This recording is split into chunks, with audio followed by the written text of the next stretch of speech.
If you're approaching 65, you're still working and you have group healthcare insurance, do you have to sign up for Medicare?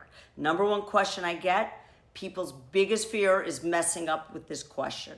So the other day I talked to a woman, she was referred to me, exact fact pattern, turning 65, she's working, she's gonna continue to work, she has group coverage, and she is worried. What is she supposed to do? She says she's Googled this, she tried to call the SSA, she's used ChatGPT, and she cannot get the straight answer. So this is how our discussion went. First thing I asked her is, do you work at a company with 20 or more employees? Her answer was yes. So this is how the discussion went from there. I said, well, if you work at a company with 20 or more employees, then the choice is yours. You can go on to Medicare or you can stay on your group coverage. So the next thing that we did is an analysis. How do we decide if she should stay on her group plan or should she go to Medicare? So one of the first things I asked her is, are you gonna have IRMA? So what is IRMA? Income-related monthly adjustment amount. Medicare Part A is premium free. Hopefully you've earned that. You've had 10 years of work and you pay zero. But for Medicare Part B, there is a cost. And with that cost, if your income is above a certain threshold, you're gonna pay more than the standard amount. So if you file your taxes single and you make more than $106,000, you're gonna pay more. If you file your taxes joint and you make more than $212,000, you're gonna pay more than the standard Part B premium. So that's a factor we start to talk about. With this particular woman, there was no IRMA.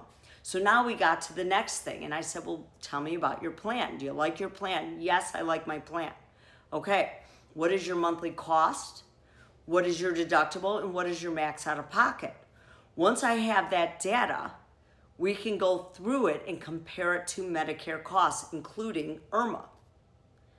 Now, in her scenario, when it all came down to it, it made sense for her to stay on her plan, and that was the decision that we made.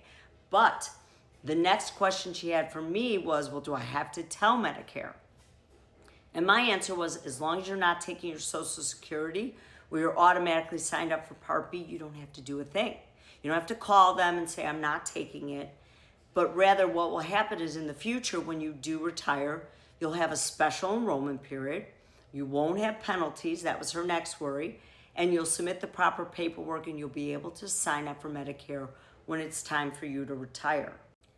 Now, what if you are at a company with 19 or less employees? Under that scenario, you need to sign up for Medicare. So let me tell you why.